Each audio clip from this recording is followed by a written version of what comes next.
Good evening mga katropa dito sa Nuzma Zumarib Channel at sa mga katropa kong senior dyan ay mayroon po tayong bagong vlog tungkol po ito sa Faster Cash Gift for Senior Citizens. Ayan.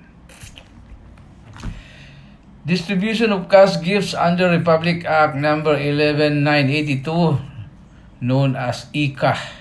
Yeah, capital E, capital C, capital A, or the Expanded Centenarians Act.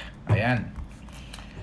Senior citizens who reach the milestone ages of 80, 85, 90, and 95 are entitled to receive a 10,000 cash gift, while those who reach 100 years old are eligible to receive 100,000 cash gift under the ICA program. Ayan.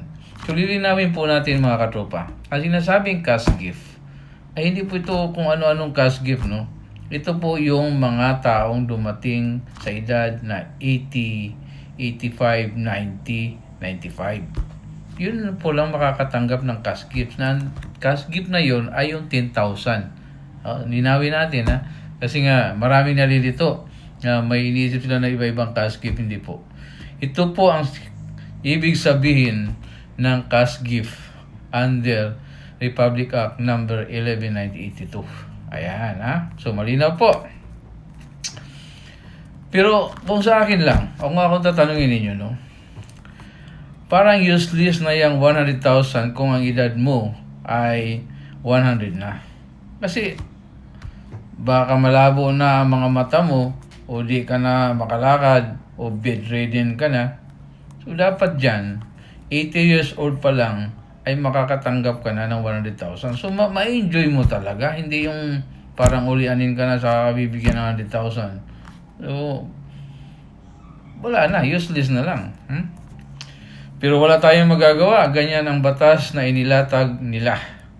Actually, ang collaboration between ICA at Land Bank ay maganda para sa kapakanan ng ating mga seniors. And at the same time, ay boosting the presence of Land Bank in the banking industry. Ayan po. Itong year 2026, ayan, NCEC is poised to disburse more than 3 billion in cash gifts to approximately 299,000 ICA grantees. Napakarami na po. Noong Mayo, nakarang buwan lang, the NCEC has already served 75,922 grantees nationwide with total cash gifts amounting to 891.79 million pesos. Maganda, di ba? Nationwide. Kaya sa ating mga seniors na may edad ng 80, 85, 90, 95, ay sure na may matatanggap kayong pera sa ganyang edad maliban sa iyong buwanang pensyon. Yan po. So, yun lang po may expect natin talaga. Dahil dito sa Republic Act number 11982 na known as ICA, Expanded Centenarians Act, na pagdating mo sa ganung edad, 80, 85, 90, 95, bawat patak po ng edad mo na yun na 85, 90, hindi yung 85, 86, 87, 85, ay makakatanggap ka po ng 10,000. Pagdating mo ng 90, 10,000, mula sa 80, at pagdating mo naman ng 100 years old, ay makakatanggap ka ng 100,000.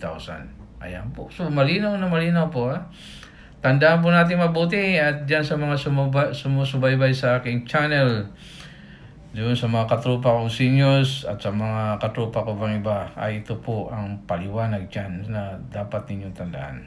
So ito po si Nuzma na sumasa inyo. God bless at masalam hanggang sa susunod ko pong video. Maraming salamat po sa inyong pagsubaybay. Masalam! Bye. See you.